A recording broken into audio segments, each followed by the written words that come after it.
C'est le genre de basket qui finissent, les gens, quand ils arrivent à ça, ils jettent à la poubelle. Pourtant, il y a 3 minutes d'application d'un produit, 2 heures de soleil, et elles redeviennent blanches.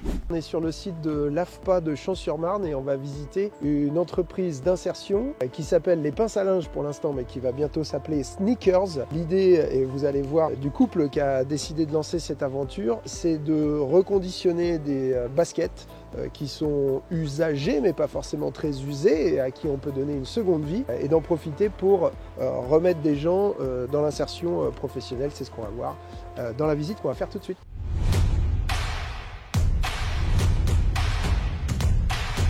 On a construit cet atelier d'une manière assez ludique. Là, sur ce mur-là, vous avez le parcours de la basket, de sa création jusqu'à aujourd'hui.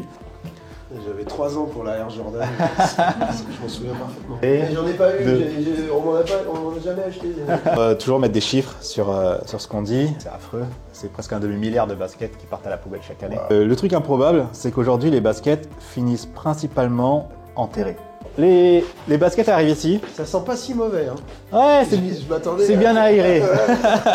Donc là, c'est les baskets qu'on va récupérer voilà, sur des établissements scolaires principalement, mais il y a des entreprises aussi qui jouent le jeu. On essaie de collaborer avec d'autres associations, on travaille avec le Secours Populaire. Les baskets triées arrivent de l'autre côté, donc elles sont pesées. On est aujourd'hui conventionné Refashion, l'éco-organisme. Et quand c'est trié, en fait, il y a la table de tri, ça arrive là. Il y a les baskets qui vont du coup au centre de tri. Ensuite, il y a tout ce qui est à donner. Et ensuite, c'est trié par matériaux. Ensuite, du coup, quand ça arrive là à rénover, eh ben, ça va en atelier pour voir comment on va travailler sur les chaussures pour les remettre en état. Ce qui est intéressant aussi, c'est peut-être cet espace-là que je vais vous montrer rapidement. C'est notre lieu un peu R&D. Par exemple, voilà.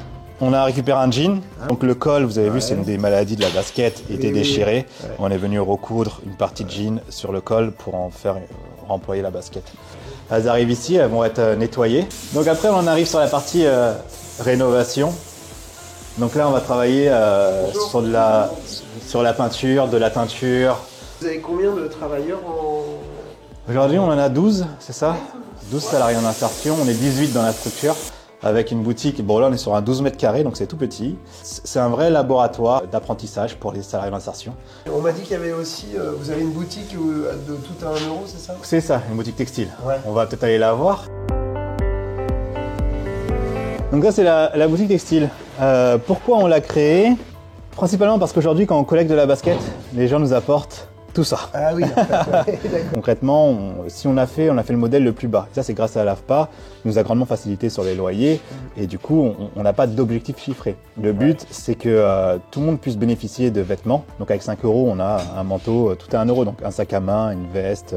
Voilà, on peut vraiment s'habiller. C'est souvent ce qu'on me demande, c'est que est-ce que cette boutique, elle est pour tout le monde. Sur Facebook, on nous pose la question, mais est-ce que moi, si je peux venir... Oui, bien sûr. Consommer de manière éthique et durable, c'est une vraie solution. Quoi. Le chiffre d'affaires du mercredi dernier, c'est 700 euros. 700 euros, c'est pas grand-chose, mais ça veut dire que c'est 700 pièces vendues. 700 pièces vendues. C'est énorme. C'est-à-dire que voilà, il y a vraiment une vraie consommation et les gens viennent... 700 pièces qui n'iront pas à la poubelle. Exactement.